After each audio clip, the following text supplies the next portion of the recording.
Now playing the Hook and Bridge podcast. I fucking love Kesha.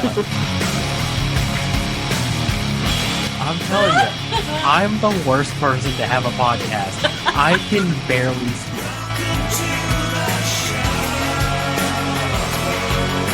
Oh my god, I love doing this! What's up, everybody? Welcome back to the show. I am your host, Harley, joined as always by my co-host and little sister, Taylor. Hello. Very, very super special guest today. I'm actually super excited for this interview. Up and coming artist. The band is incredible. I really love the 90s alternative sound that you guys have mixed with some pop elements as well. But your voice is incredible. I'm gonna be honest with you. I should have asked this before we started, and I feel like such a jerk for not, but You should. I don't know how to pronounce the name of the band. I want to give it a shot though. Oh, give it a shot. I just want to see what you come up with. So it's one word, but it's two names. That's right. So I'm gonna give it a go. I'm gonna say LaureNicole. LaureNicole. LaureNicole. Okay. Yeah. So basically, we kind of are going for this Van Halen Daughtry thing. Mm-hmm. So LaureNicole is my first and middle name. And being that all of the efforts that go into our project, it's really a band family and everybody's role is so important. So I wanted it to not be just an artist name of Lauren space Nicole. I wanted it to be a cohesive unit as, that kind of shows what the identity of our band is. So yeah, you did great. Awesome. Yeah, I love that. I definitely thought you were going to ask how to pronounce her name. I thought that's where that was going. And I'm like, yeah, take a shot. It wouldn't be the first time. So no offense. It's no offense to me. So we're going to dive into the new EP momentarily, but I do want to talk about a little bit of your music history. So I know that you've kind of been involved in music for quite some time now, but I also know that when you were still in the womb, you seemed to also love music. You've told it before on other shows, but I think it's a fun one. So go ahead and tell us a little bit about that. Oh yeah, I feel like this is the story that never gets old. So if people are new to me watching this, then yes, this is my musical identity story, honestly. But my mother was 8 months pregnant. And she was sitting in front of they had a big boom box stereo system. I have no idea. This was the 90s. Who knows what they had? But basically, she was listening to Bruce Springsteen's Dancing in the Dark. Ironically, I start dancing in the dark and I start kicking in her stomach to the exact beat of the song. So she was there is no, first she didn't believe it. She was turn it off and see if she keeps going. Turns the music off, I stop kicking. Turns music back on, I start kicking again right to the beat. She's like, there is no way that this is not a musical child. So yes, it was definitely in the blood for sure. Incredible. So I love that story. I'm a new father, so my son is 1 year old. Thank you. But I was insistent as a musician on involving music throughout my wife's pregnancy, and as soon as he was born, basically. So one of my favorite hobbies is to put a vinyl on and listen to an album front to back. So when he was born, that's what we would do. I would hold him and kind of rock and bounce around and throw on different music. And he loves Stained. So I was really excited about that. Yeah. Okay. He loves Stained and he loves Snoop Dogg. Oh, yeah, those are his two. That's right there. Yeah. I love that. That's a good appreciation of music is multi-genre faceted. So that's good. Big fan. The only thing I'm upset with is the Bruce Springsteen. There's so much music out there. Bruce Springsteen is what you dance to? I have no idea. I'm I'm like, this story, like it could have been any song, but the fact that it was like dancing in the dark and I'm literally in the dark, it was just like the irony of that. I'm like, You're right. did you make that up? Like to make that story sound like cooler than what it actually is. She's just And like, lying. no, I swear. I'm like, okay, that's pretty cool. Speaking of Daughtry, I recently went and saw Daughtry last week. Nice. Yeah. Incredible. I was so I was expecting the mom loving Daughtry of every mom loves Daughtry.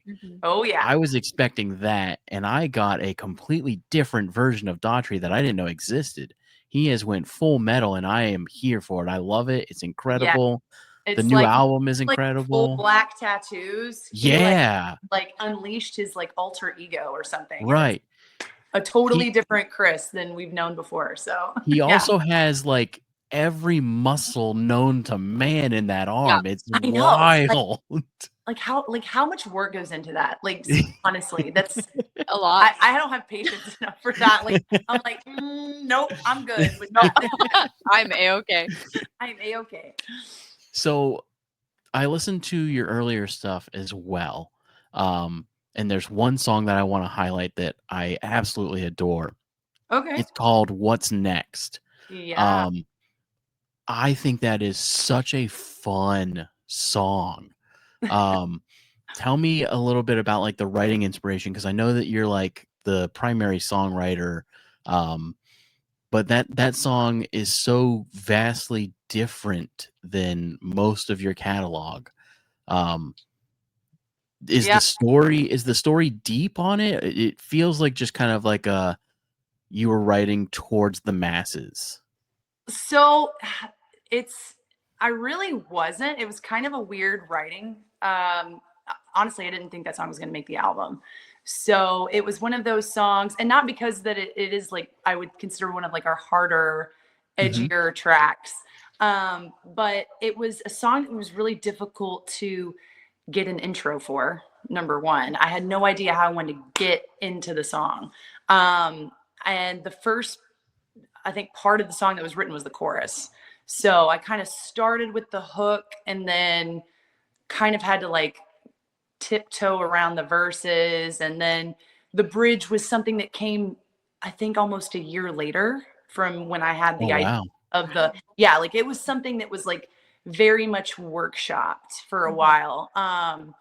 And my husband, who is the drummer in the band, Jim. Oh, nice. He was very instrumental, I shall say. No nice pun. Right? And keeping that song in the catalog. He was like, we have to finish it. We have to make that. There's just something special about the hook of that chorus, and like we can't just let it fall by the wayside. So I kind of had it like in the back, like burner running because of that. And yeah, it just kind of morphed into this really big, epic, angsty track. And I had not released music for like 5 years. So when I wanted to release a new song, I kind of wanted to go like balls to the wall. And so that song was definitely a good like, hey, I'm back. You know what I mean? Like, so but yeah, and I feel like it did its job with this in the scope of the album, telling the overarching story we were trying to tell with kind of like where it falls emotionally in the bigger picture of it. But yeah, it was definitely single worthy for sure. Yeah. So are you involved heavily on the production side as well?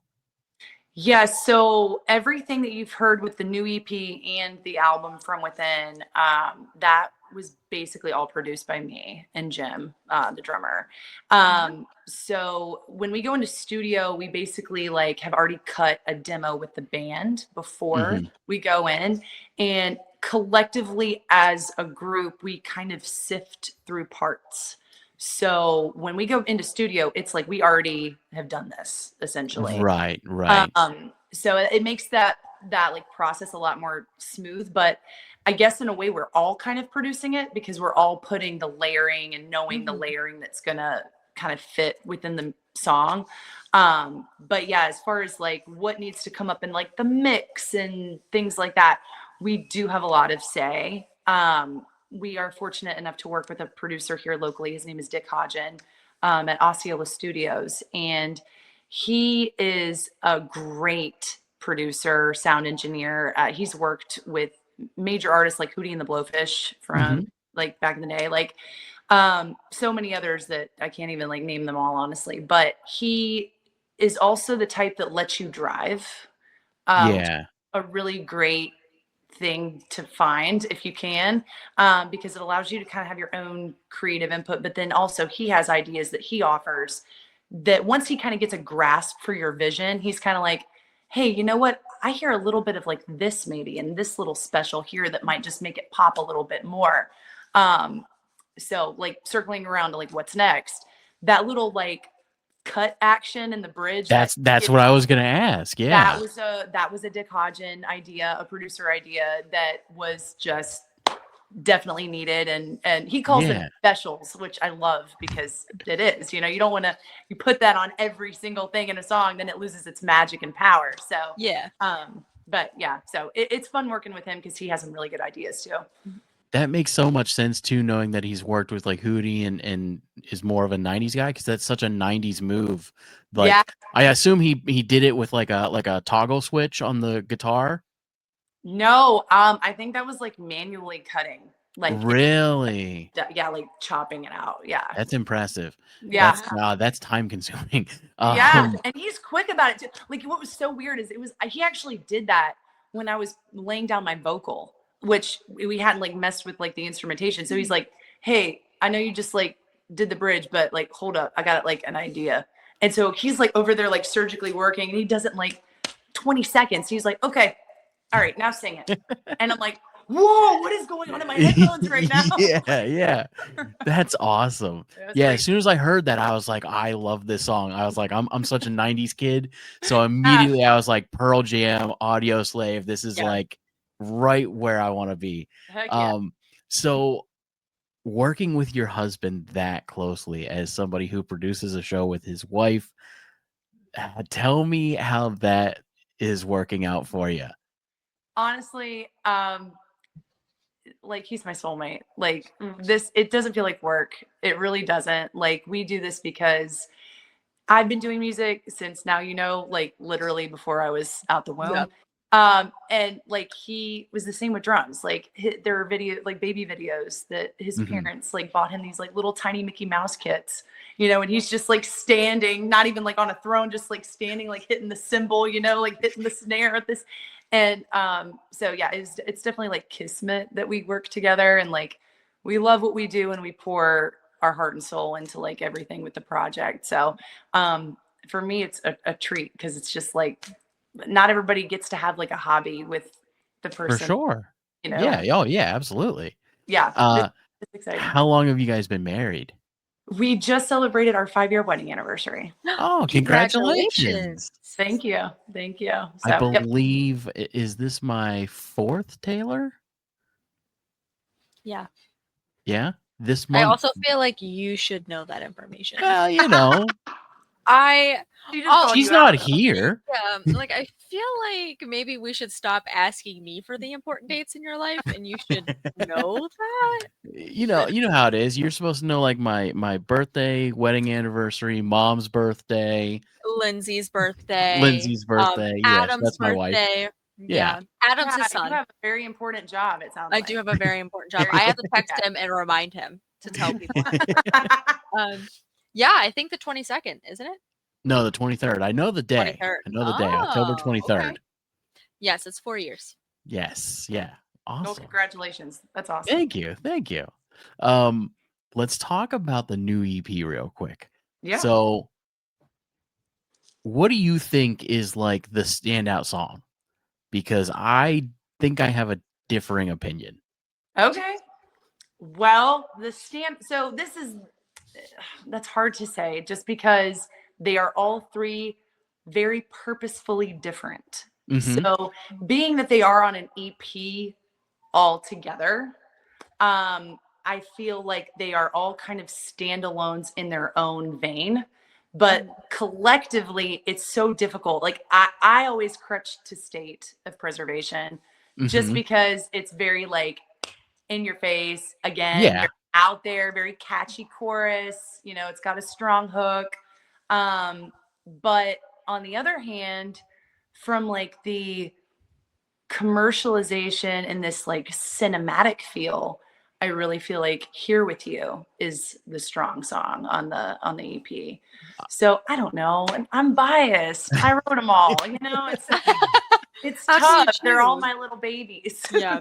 So I was thinking you were going to go with Preservation, and my opinion was going to be Here With You. I think that song is incredibly written. Wow. Thank you. It's so reminiscent of Ironic. Yeah, as soon as it started, it was like a mixture between Ironic. Taylor, I know Taylor hasn't heard the song yet. Why are you calling me out like that? That's crazy. Well, Anyways, well, and it's not her fault. It's not her fault. She didn't know that we were even doing this show until today. That's on me. That's on me. I have inconvenienced your No, never. Oh my gosh, are you kidding? This is a blast. I'm excited. Yeah, that's completely my fault. It's been a busy week, so I didn't communicate very well. That's okay. That's okay. We're all here now. Yeah, But we're having a great time. but that song, Taylor, I think you would love it because it also reminds me of Breakfast at Tiffany's. Oh my God. I never Yes. put that together. But yes, I totally As get soon as it vibes starts. from it. Yeah. Oh, that's one of my Wow. favorite songs. That is Yeah. such high praise. Like, thank you. And thank you for like bringing that to the table. Like, Yeah. I can't wait to go tell that to the band and be like, they're going to be like, yeah, actually. Like, I'm yeah. honestly so excited to listen because we've had a lot of guests on, but I've never heard Harley be so genuine about being, oh, can we put that out? Yeah. Oh yeah. Okay, Absolutely. But so genuine about loving the music that I'm excited to go Yay. listen to things. Well, you'll have Yeah. to tell me. You have to message me on Oh, social yeah. Absolutely. know what you think about it. 100%. It's incredible. And I love like obviously the three songs in question are all love songs from different perspectives, right? Right. It's Love Yourself is right on the nose. Right. I feel like Here With You is kind of on the nose as well. That's love yourself, love your partner, Yep. and Preservation is loving your surroundings. Is that pretty close to?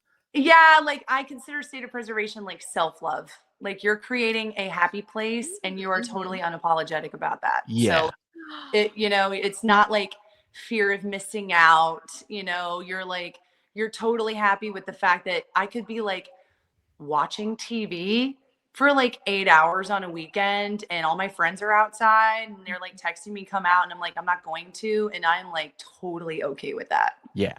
Like, I love that. And even though Here With You, I would, I guess, consider it a ballad.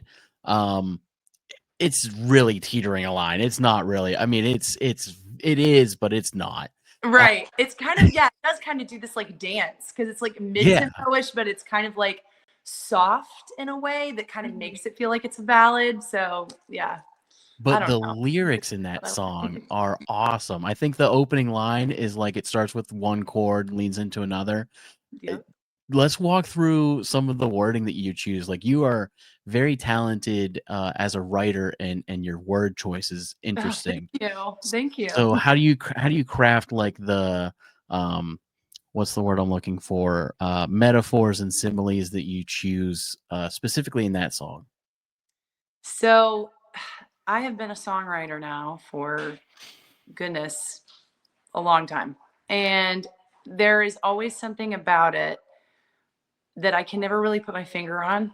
And like Here With You is one of those songs where I was completely alone, like in my little, we have like a little silent rehearsal studio space. And so I was completely alone in there. I had my headphones on, I had my guitar, I had a microphone so I could hear everything. And the song started with the chord progression. And depending on like my mood, it's always a mood. It is. It's like I start playing the guitar and then like something just kind of like hits me. And I'm like, it'll just start flowing. And not every song like not every time I write a song is like that. There's certain times where I'm like, okay, it's been a little while since I've written a song. Let's just get on the horse, see what happens. A lot of times those sessions are not very successful because I'm just trying to push something that's not necessarily there, but it's kind of stimulating those senses where like maybe in a week or two, something that really is genuine comes because I've already kind of been playing with that part of the mind, you know? But for Here With You, I was just really like happy and content, and the chords, it's just a D major chord into a C. It was just really like speaking to me. It was really, really vibing with it, with my energy that day. And I wrote that whole song in probably 20 minutes. It's just like once you like start going with it and you're in that mindset and you're feeling these things, I don't even notice that I'm like doing like a metaphor. Right. Like what you're saying. Like I'm just writing what I feel is speaking to me, like in that very present moment. And I do feel, now doing this for so long, I do feel like those are when I write my best songs, is when I'm in Yeah.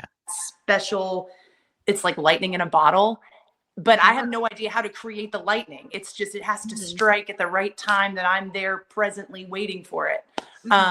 And Here With You is definitely one of those experiences. How do you go from writing hold on, I want to get the name right here. How do you go from writing something along the lines of yeah, that's what I thought. Along the lines of Hated from your last album to 3 songs that are almost polar opposites, but like I'm a songwriter as well, and I find myself unable to write from a happy perspective. Everything I write always comes out dark. Yep. So how do you go from what is quite literally a much darker series of music to a much happier state of mind? You and I are very similar in that regard. I will tell you that. I have pretty much always danced in that darker music vein until this EP. Yeah. I do think that kind of like embracing my darkness a little bit on this EP comes out in Love Yourself.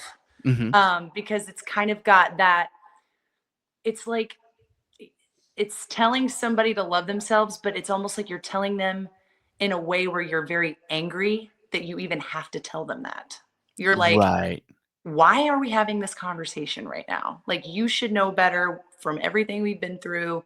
You should know that first and foremost, you need to love yourself before you can love me. So I very much empathize with you when you say the dark writing is kind of where you, that is where I like to go and veer in my normal writing. And it really wasn't, honestly, it was Jim. I mean, he was truly a proponent, because I told him that. I was like, how am I gonna like evolve as like an artist out of this mindset, when, because I'm afraid that I'm gonna write dark stuff, but it won't be genuinely dark anymore because I'm not really in that same headspace. So it's almost like writing the dark music out of a comfortability and not from actually what I'm experiencing now. And of course, his answer is always the same thing to me. It's always time. Just give it some time. And eventually those emotions end up becoming the forefront, whereas maybe we're in some pretty significantly bad situations that made those darker emotions and darker feelings more of the prominent inner focus. And that's why the writing would always kind of lean there.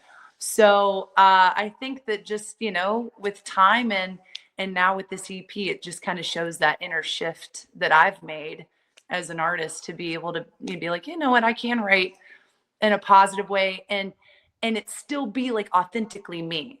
Because that's hard too with a happy song. You don't want it to be like, cheesy, like it seems like, oh, she wrote a love song, it needs to be like, it needs to take you there, just like a dark song takes you there.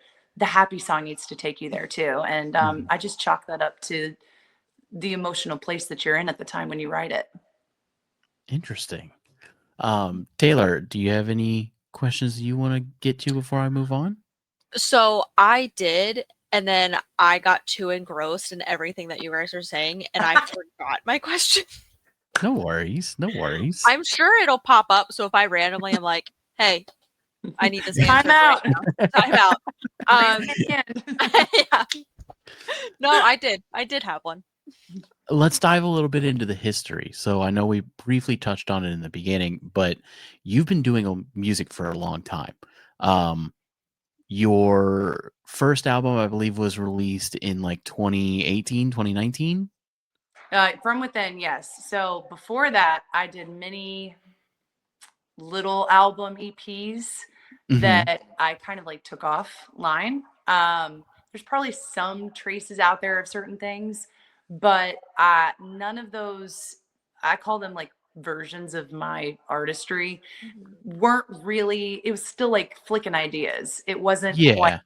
me. So, yes. So we, I mean, I consider the album we released last year to be like my first real album. But I mean, I put my first real album out when I was like 17. Like, Oh wow. so yeah, like and that was that was actually Nicole. Like that was not a band. That was just me. I worked with a producer and I didn't meet a single person who recorded the instrumentation on that album. He would just send the rough scratch track to people he had in California or in London or wherever. And they would send him the track back and he'd line it up and then he'd call me in. He'd be like, "Hey, I got your song ready. Come on over and do your vocal." I'm like, "Oh, okay." I'm like, "Who's on this?" He's like, "Don't worry about it." I'm like, "Okay, all right." So I had like a ghost band for like my first album. And then everything else after that, I kind of like dallied in like Southern rock. And that was definitely not me. Like I was trying to like write music to help me get onto like bigger like shows or like festivals, you know what I mean? Like things like, and it just wasn't accurate to me. And so I consider From Within, I mean, it's coming up on a year, October 12th, it will be that we released it. I consider that to be like my first like real album, and everything else before was just kind of like target practice in a weird way. Like, not to discredit like what the musicians did and what we did all together, but like in a way for me artistically, I felt like it was like target practice. Yeah, no, absolutely. So it sounds like you had a pretty supportive family as far as your music goes. Yeah, yes. So I'm the only child, and I knew it. Yeah, right. Only child energy. I'm glad I have a big sticker on my forehead. Yeah. But yeah, so my parents had me a little older in life. So my mom was almost 40 when she had me. I was her wow. child. Yeah. She was told she was probably not going to have kids, and then here I come. And but yes, they have always been very instrumental in just their support with me and my journey as a artist. I mean, I don't think you'll hear too many stories of parents taking their 11-year-old, who, mind you, was in private school, on a Friday after they've done a week of school to a smoky karaoke bar. And they're, "Hey, DJ, would it be, we're her parents, would it be cool if, she gets up there and sings in front of all these people, And he's just like, yeah, if you're staying, that's totally fine. So they're over here making deals with like a DJ for an 11-year-old to get up on stage and sing like a random Martina McBride song. Like, like, cause why not, And so I think it was like they wanted to see two things. They wanted to see if I could handle it at a young age, being in front of a crowd, but they also wanted to see do we have rose colored glasses on about this chick, or do we really think that she can actually sing? So, two birds with one stone. But yes, that was the beginning of their support, in my growth there with like stage performance and things like that. So, but yes, to this day, they come to most of my shows, and they're always, every time I get in the car with them, if we're like going out to dinner or something, I know that they're going to just immediately put on Spotify some of my stuff or have the CD in their car player. I'm like, here we go. Oh, So yeah, that's they're so definitely my biggest sweet. fan. Now, with all of that being said, what would you say is like your inspiration? Like what's the like artist that you would say you're inspired most by? So it changes, of course, with age. Absolutely. When I was a kid in my karaoke bar days, I was very much a Christina Aguilera fan. Okay. So I would get up there and just start singing The Voice Within and trying to take on all the divas of the time, Whitney, Mariah, trying to get up there. It had to be like the biggest song, like Go Big or Go Home every Friday Yeah. at this little bar. But Christina Aguilera, I really appreciated, not maybe so much the music, but just the fact that she could really use her voice as an instrument and do all the runs and the range and everything. But it wasn't until I got older that I discovered Tonight Alive. I don't know if you're familiar with Tonight Alive. But Jenna McDougall is the lead singer, and she is just, I don't even know how to put into words my respect that I have for her vocal ability, but her lyrical writing, and the fact that she was able to make an incredible record with Underworld with this pop punk element and just such an expansive vocal range too that is always just very impressive. And then she goes out and she does her solo gig called Heaven She, and it's not really pop punk, it's more of like it's got an alternative feel, but it's very original in the sense that it's like it's not confined to one specific genre. And so that is definitely an inspiration for me, because I don't want to keep writing the same thing over and over again. I always want to try to write something different and be kind of expansive and push the limits where I need to push them and everything. And I admire Jenna because I feel like she does that, and she's done that with both Tonight Alive and then her solo project Heaven She. So yeah. So we have two final questions for the interview portion here. We ask all of our guests. My new favorite question is this next one. What is an artist or band that you feel would be like a dream collaboration that would fit your sound? Maybe not somebody that you idolize per se, but like somebody you think that if you were to sit down and collaborate with, you would put out something special. So one artist that comes to mind, who is another big inspiration for me, is Meg Myers. Yeah. I really love Meg Myers. I feel like she is very authentic, and she writes music from that metaphor place, that I can tend to do at times, but she's got this edginess and angstiness with the way she delivers her vocal performances and choruses that I feel really convey the correct emotion for the song. And I've always thought it would be cool to like do like this like dark indie acoustic thing with her and like do some cool harmonies or something. Like that would be I would settle for like us never necessarily performing the song, like just like sitting barefoot, cross-legged on some living room floor with guitars and just like making some like magic right there, Yeah. But yeah, like that'd be pretty cool. I would So enjoy Taylor, I know you don't remember this, but Meg Myers did the cover of a song called Running Up the Hill. Yes. She sure did. I thought that she was the original artist, and we Oh had my God. Yeah, we had a whole thing on the show where I tore down Kate Bush for her performance on Stranger Things, and everybody was obsessed with that song from Stranger Things, and I was like, Meg Myers did this first. I don't know why we're all obsessed with it.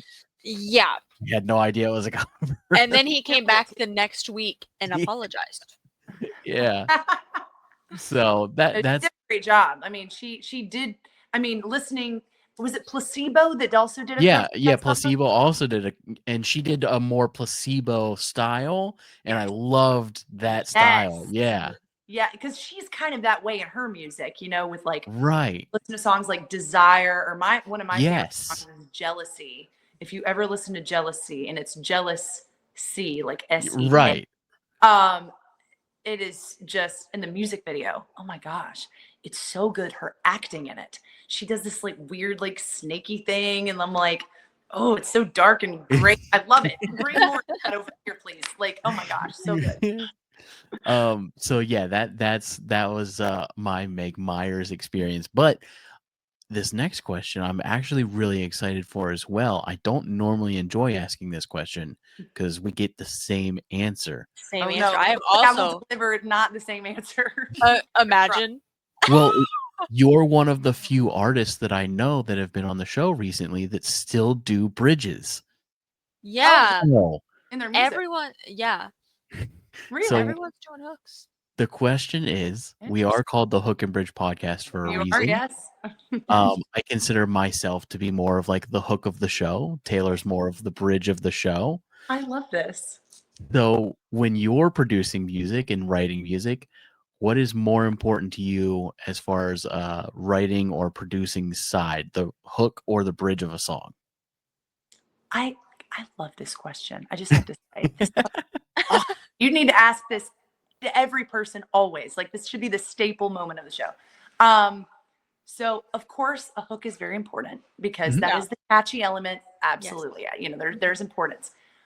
But a bridge, the bridge is monumental in a song because it is saying what the song is in a way that has not been said yet. And you've gone through 2 to 3 verses to 2 choruses by the time you get to that bridge. Mhm. That bridge has to summarize in a different way, and honestly, in a way that should hit harder than any other portion of the song before you just sprinkle that hook right back on it. So I think bridge is probably, depending on, of course, the song, right? Not every Yeah. song needs a bridge, but the songs that need a bridge, I think that that's where the real power is.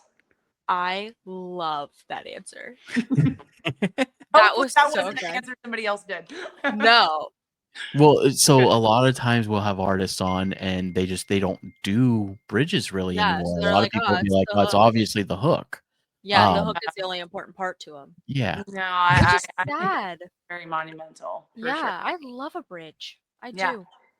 The way I've always said it, and I've said it several times on this show, is that a bridge can take a song from a great song to a legendary song. Yes, Yeah. Legendary song you've ever heard has an incredible bridge. Has a bridge. you got it. Yep. Hotel California is always my main Oh, example. yeah. Yeah. Absolutely. Classic. Fine. Yeah. So are we ready for this game? I'm Okay. so excited. Play. This is why I like to just show up because I don't know the game and it's a little surprise. I don't know it either, so we're both in surprise. This is Well, good. you're gonna love this one because you are a '90s baby like me. So, Yay. are you familiar with a game called Cards Against Humanity? Yes, but I never played. Okay, that's Really? okay. Yeah. So You should. this It's fun. game is called Mixtape. The reason I love doing this game with up and coming artists is it's a way for your audience and my audience to get to know your personality a little more. Okay. So basically I'm going to ask a prompt and you give an answer of a title of a song. So just for like a really simple one, just get us started here. Like the best summer song. What would you consider like the best summer song? Man. I don't know why Summertime Sadness by Lana Del Rey and that remix comes in my head. I don't know why. Sure. But I just Yeah. like that vibe. Like when Mhm. you're at the beach and you're Mm-hmm. like, I just imagine everybody owns a Corvette with a convertible, Yep. and the top is down, and everybody is vibing to the same emotion when they hear that song. But man, 90s music, like, oh, what is the band? I'm blanking on their name right now. The song, ironically, I think is called Hook. Oh yeah, Blues Traveler. Blues Traveler. Like Yeah. a whole Blues Traveler like album is like a summer song. Yeah. Like, I'm actually going to see them on Sunday. Are you really? Yeah. Ironic. That's Aren't you amazing. supposed to be moving? Yeah, dude. I do a Okay. lot of things. I would also, I would like to point out that our mom is literally on her way to Virginia to help him move. And he's, Oh my Yeah, she'll be here in like 2 hours. he's making plans. You're like, I finished the podcast. I was very productive while you were driving. Just so you know. Yeah. Well, if you get a chance to see Blues Traveler, you got to go. You have to take My it. and my husband is a huge fan of them too. So I'm like, that we need to make this happen. Like I it's- actually originally, so our intro song is Ladies and Gentlemen by Saliva, but my original plan was Hook, and I was going to Oh. re-record it, and the hook of the song was going to be the Hook and Bridge podcast instead of just the hook brings you back. I love that. Right? It's a great idea. Yeah. You know what? Maybe since we're on the topic of summer, all of your summer podcast interviews can you can change the intro. Oh, there we That go. would be so fun. That would be cool. The Yeah, only reason I I- didn't do it was because it is expensive. Yeah, that's fair. Yeah, that's fair. When we started looking into songs, Saliva was surprisingly free. Wow, that is And surprising. yeah, and Hook by Blues Traveler was pricey. I was So about to say it was definitely not free. Definitely Not not free. direction. Yeah. yeah. All right, next one. If you had one classic rock to listen to while stranded on a desert island, what would it be? Like a song or an album or just an artist. We'll go with an album. You get an album because classic rock, an album's a far more interesting answer. Yeah. Oh my. I would say, oh man. Everybody's gonna be like, of course she said that. I gotta go with Guns N' Roses. I like Appetite for Destruction? yes, because Yeah. there's so much like variety there. Like for some reason when you said that, I was thinking if album wise, I gotta do something that's got range. And I just keep thinking of when I listened to that album the first time and I got to Patience and I was like, Yeah. I'm sold. I am so sold on like this whole vibe. So yeah, that's what I would say from. Good answer. I could definitely pick a song, but if you said an album, like I couldn't even Yeah. begin to pick an album. There are so many. I mean, the first one that pops in my head, obviously, is Pink Floyd's "Dark Side of the Moon." I love yeah. that album. Classic. But again, if I'm on a desert island, do I really want to listen to Pink Floyd every day? Like, Yeah. Man, like some days, like you might wake up and it's like, welcome to the jungle. I'm on this island. yeah, Oh, Yeah. and then like there could be days where you're soaking up the sun and it's like, all right, this is, happy. Yeah. Like maybe I'm feeling Sweet Child of Mine. Like, I don't know. right, There's right. variety with your mood on that album. Yeah. No, that's such a good answer. Best song to listen to while driving a monster truck in a monster truck rally. Ooh. I saw this card and immediately thought of my answer. Oh, But I don't want to stay before hers because All right, I okay, don't want all to take right, it go. in case it's I got it. I'm gonna go with Hail to the King by Avenged Sevenfold. oh, what a great answer. Can you believe in 4 years I have interviewed probably 75 plus people, and in 4 years you're the first person to ever bring up the word Avenged Sevenfold on this show? What? Come on. Isn't that crazy? You're Come so on. right. I know. Gosh. I love Avenged Sevenfold. I feel like I now have to go buy a monster truck. Like now Yeah. we have this discussion. Like it has to Yeah. happen. It's crazy too because we've interviewed bands like The Used and Drowning Pool. Yeah. How cool. That is Yeah. I love The Used. We just went to the mountains and we literally were spinning was it Heartwork? Like the Yeah. whole Yeah, like, yeah, my God. I love his voice too. Like Bert's voice. absolutely. Yeah. But you would think that one of them would bring up Avenged Sevenfold. Yeah. Yeah, that's crazy. You're so right. Let's go My- get some monster trucks, y'all. Come on. Let's do my it. answer is Dracula by Rob Zombie. Oh, That's yeah. like the iconic Oh, monster truck okay. song. Yeah. Yes. Oh, love it. Yeah. Love that song. Best song for a Snow day at school. So back when you were in school. Okay. All right. Ooh. It's because I watched Snow Day. So it has to be There She Goes by Sixpence. Oh yeah. I love that movie. I haven't seen that movie in so long. When I think of Snow Day, I'm like, yeah, it's definitely Sixpence. Like it Yeah. has to be. Like Snow Day was the one with where they make the snowballs, right? They have like the fort, they have the snowballs. yeah, and like all I remember, because I was like a hopeless romantic. Oh, but like I just remember him like shoveling out the little whale that was on her like Yeah. bracelet, you know, and Yeah. he's like, I'm like, I think that's like when she like leaves or whatever, and he's like, there she goes, you know. And it's Yeah. Yeah. like Sixpence is like such a depressing moment for that movie, and of course, me, the dark person, would be like, that's a great Snow Day Yes, song. that's a great Snow Day song.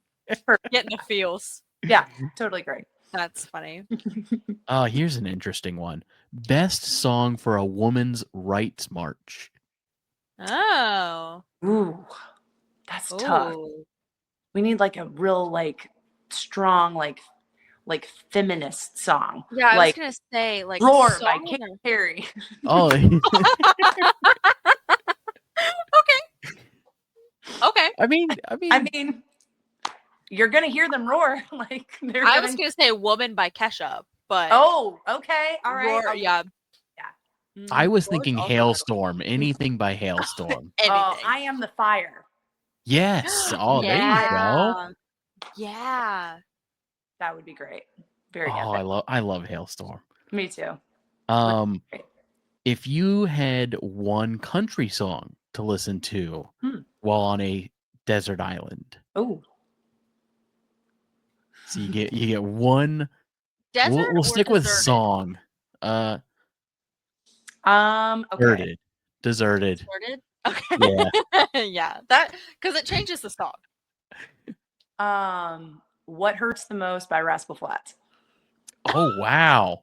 Because I mean, I'm in pain. I'm on this island. I'm like, I'm just gonna be depressed and listen to his voice the whole day on this repeat of this one song. Life is a Highway. Also, the Rascal Flatts Also, That's version. the happier version. Yes, but I'm dark. I'm messed up. That's Just the so movie funny. Cars on repeat. Yeah. I just like the first line of that song. I can take the rain on the roof of this empty house. There's no house. I'm on a desert island. I'm already like, Oh yeah. like Yeah. really? You're just taking the rain. give me a house with a roof. Every time I hear that song, I just think of the music video and how crazy the music video was. I don't even remember it. What did they It's do? like it's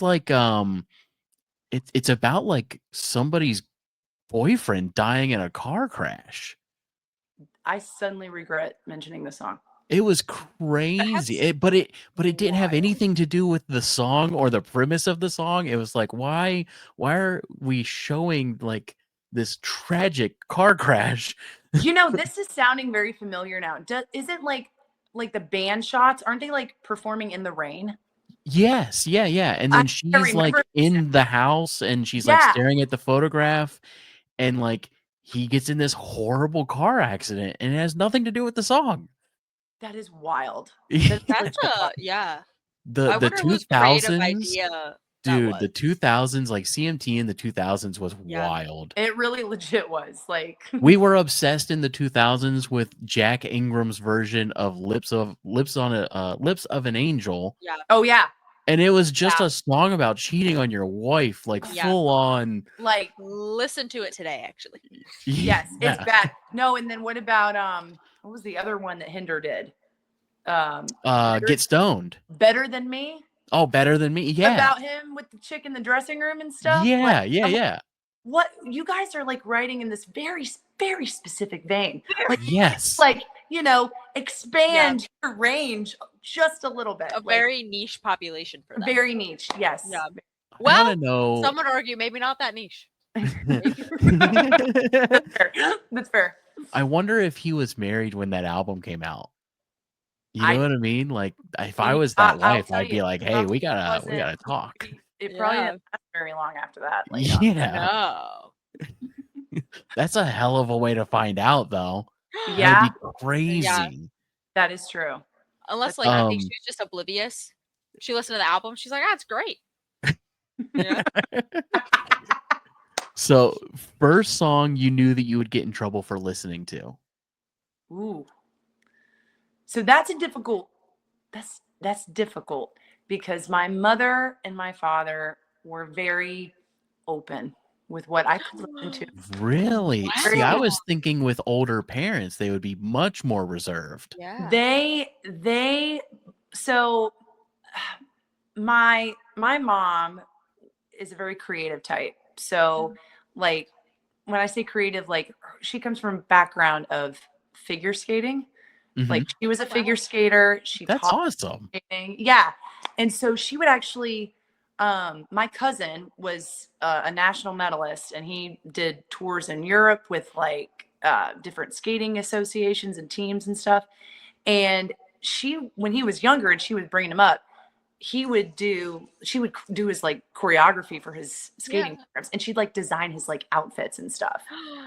So she has like a very like strong appreciation for like the arts and like I feel like she sees through stuff. Like if my mom heard like a really dirty song, it was like the same answer always. It was like, well, they're laughing to the bank. Like she'd always Yeah. say that every single. She's like, they're laughing to the bank. I'm like, you don't really. Then I would question her. I'm like, don't you think that like this isn't like great like of an image for them? And she's just Yeah. like, nah, they're laughing to the bank. It's fine. I'm like, Uh, all right, all right. And like so like for me, and I think like me and her are very close, and so like she knew who I was. I was very like grounded as a person, like morally and everything. So she's like, you know, listen away, yeah. what you pick. You're a sponge, you know, just allow your creative juices to flow kind of deal. So I mean, I was listening to Christina Aguilera's Stripped album, which I mean, Wow. songs like Can't Yeah. Let Us Down and like, I mean, she's got some like Spanish songs in there that are a little bit spicy and like Yeah. on the heavy spice side, if you know what I'm saying. And I'm like, you know, over here just like belting them out in the car, just like vibing out. And she's just like, that's good. Your range is really improving on that one. I'm like, thanks. So now this isn't one of the prompts, but now I have to ask, like, we've all been teenagers before. Your mom was far more open-minded than my mom. So now there has to be a moment, a song that your mom listened to that she was definitely far too old to enjoy that had to have embarrassed you. There's got to be one that you were just like, oh, no, mom, you can't be into Tupac right now. Like, I think honestly for me, like in middle school, oh God, it was My Humps by Black Eyed Peas. I'm like, That's great. That's this great. My song. Like, gosh. she's like, but it's kind of catchy. I'm like, oh God, help me. Like, oh my God. Like, I hated that That's song so because funny. all of my middle school friends were just like, yeah, Mom, this is like a dirty way for us to like say dirty things without being like, you know, really overly provocative about it. And I'm like, no, this is not good. And then my mom's It's like, over not a here, good song. I played the song for my mom and she's just like over here, like double barrel laughing her butt off. And like, and then we have the same experience with Beep by Pussycat Dolls. Remember that gem of a Oh, song? yeah. So I would say definitely those were like, okay, all right, well, that happened. That just happened. That's like when Taylor, you remember when mom got obsessed with Whistle by Oh God. Florida Georgia Line? And had no idea. Legitimately Oh, Lover. wow. thought it was about whistling. Do you remember Oh, that when we had yeah. to have that conversation that Yes. it's not what it was about? She was like, "What do you mean?" And I was in high Oh, school. man. I was like, "There's Yeah. no way that I have to explain this to you right now." Taylor, She was obsessed with that song. speaking of embarrassing high school moments, Yeah. what was the most embarrassing thing for you that I listened to when you were in high school when I would come and pick you up from school? Was there ever a thing where you were like, So I don't want to walk to the car right now? Oh God. I'm gonna say something, and I don't want your ego to get big. Okay. Oh, I feel okay. like Well, collectively we should take a deep breath. yeah, no, totally. My head Yeah. won't get any bigger, Yeah. I promise.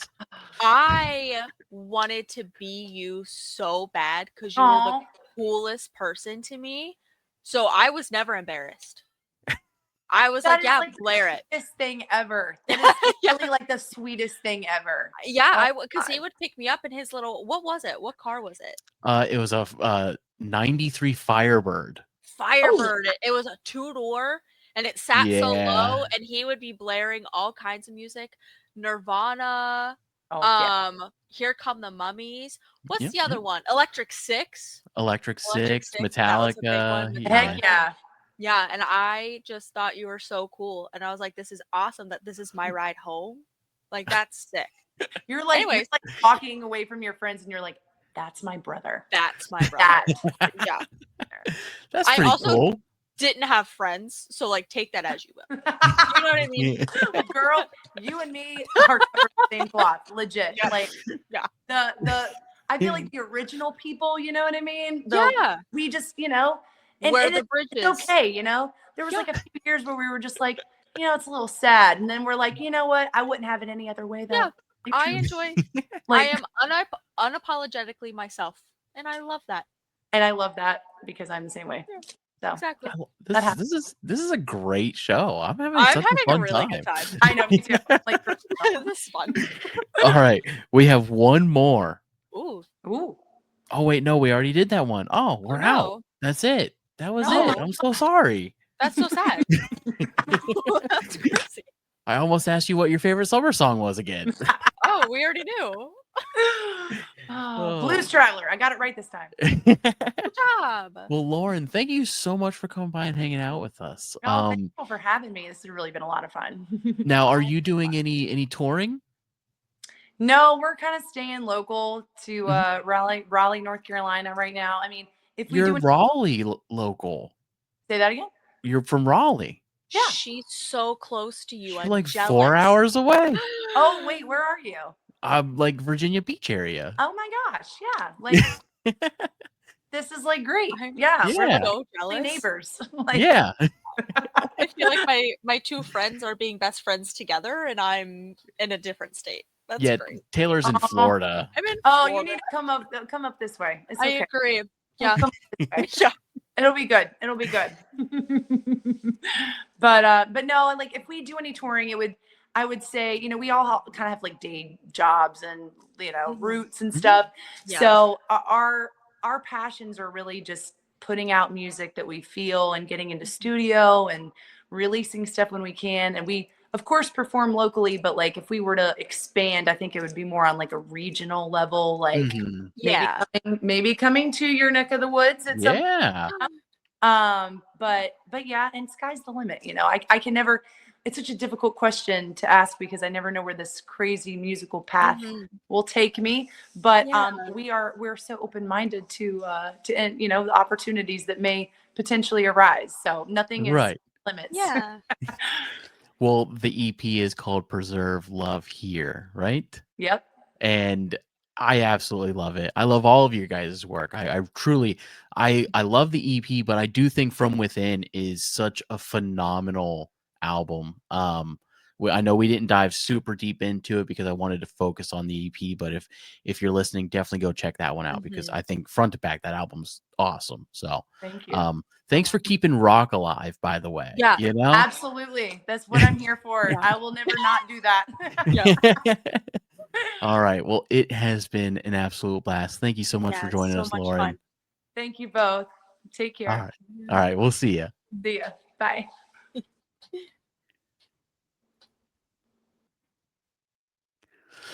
All right, buddy. That was so much fun. Are you Mhm, mhm. kidding me? Guys, I had such a good time. Before we end the show, we have 1 minute. Can I share with the class what you sent to my house? Yes, please do. So can I first of Can all, we this is cover gonna- this in a minute? Because No, it's going to be a little longer. It might be like 105. Okay, listen. So Dylan texted me while I was at work. He said, "Hey, by the way, a package came for you," and then told me what was in the package. I said, "I didn't order that." He was like, "Girl, it has your name on it." I said, "Okay, I didn't order that." So that's what I was thinking about it. And I said, "I think Harley or Lindsay ordered that for me." So for everyone listening, I texted in the group chat. We have a group chat with the two of us.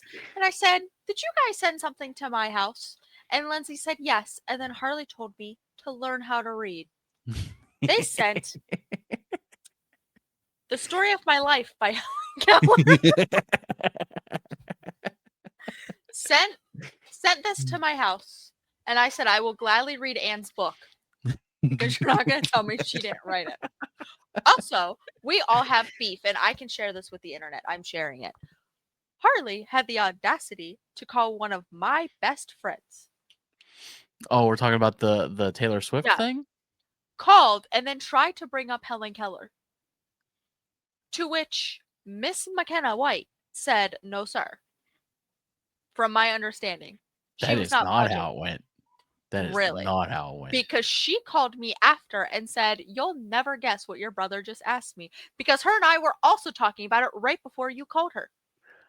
I swayed her opinion back to No, rooted in facts. I did. I absolutely did. I think you're lying because she would never lie to me.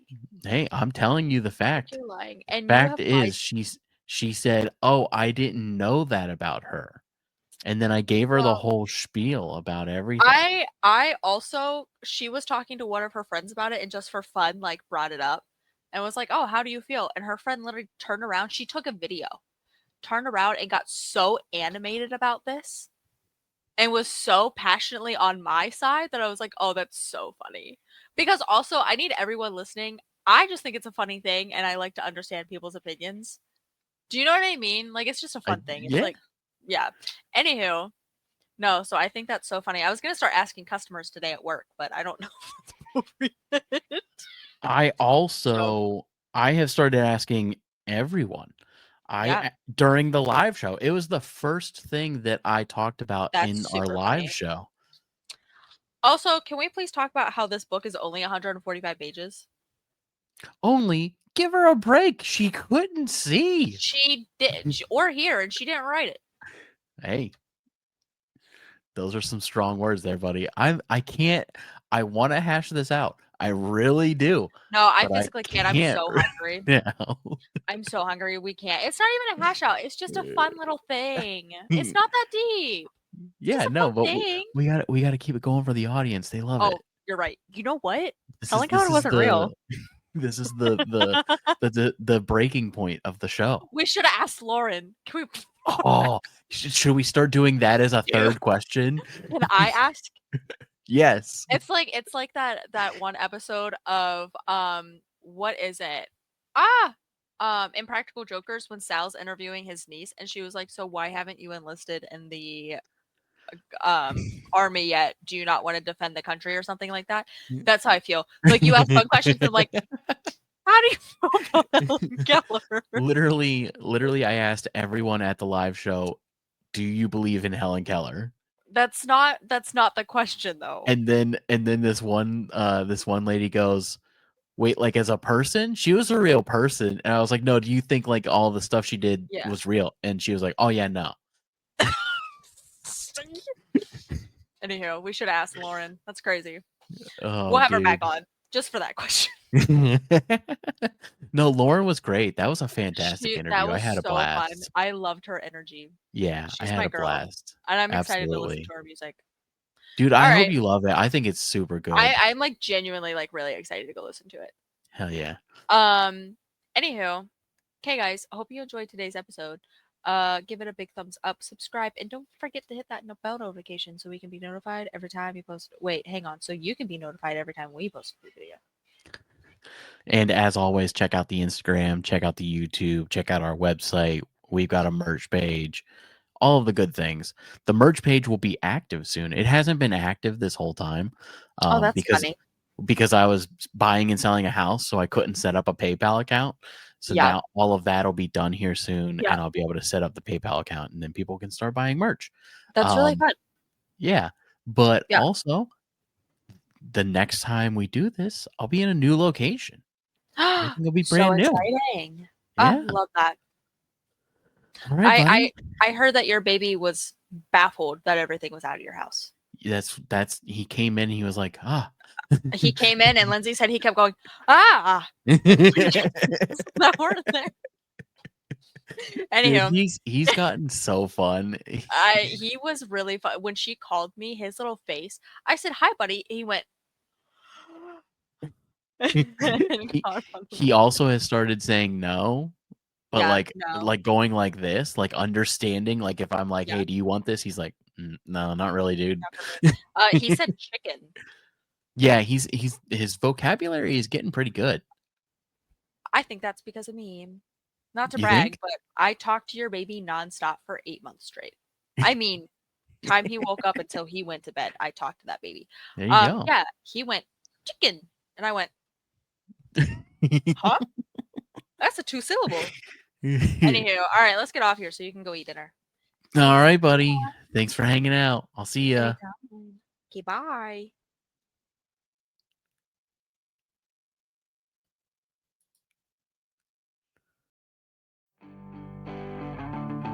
Thanks for listening to the Hook and Bridge podcast.